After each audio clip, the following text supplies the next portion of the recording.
like initially, I used to be very, very insecure. I wasn't super strong. I didn't like the way that I looked.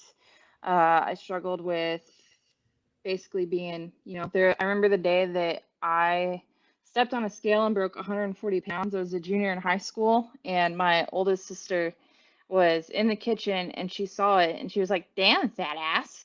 And that set me off. And Oh shit. I went, oh yeah, I went down a really unhealthy rabbit hole for a while where I was doing that thing where like I didn't eat and I just started running and I made it as an excuse to like, because I wanted to be healthy. Well, realistically, I was in an eating disorder. I was running 4 to 7 miles a day and then eating probably like 400 calories. And, um, eventually I saw my best friend, her dad was actually a bodybuilder back in the day.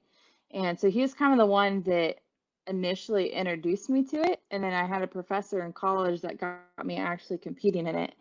Um, but I went out in the gym and I saw this magazine and there was this woman on it and she was like 23, 24, but she was like 5'3" and she weighed like 128, 130 pounds and she looked great. And not only did she look great, but like she was pushing a lot of weight. She was moving things like 3 times as big as she was.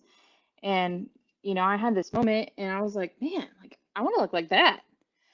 And it actually ended up being really cool because when my fitness journey started, I had to do a speech class for college and I did a speech on this event called Try Fitness.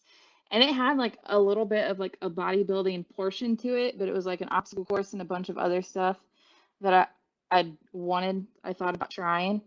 Um, so I actually reached out to her when I was preparing for my speech to see if I could interview her, and she replied, and we actually talked about this. And this is when she told me, she's like, the only way that you're going to get yourself started is just to invest and start doing it. She was like, if you wait for the perfect time, it's not going to happen. And so, really, when I got into this whole entire journey in the first place, I wasn't waiting on a Monday. I wasn't waiting for the new year. I talked to this woman that I saw on a magazine cover, and she was like, you just have to go in and do it.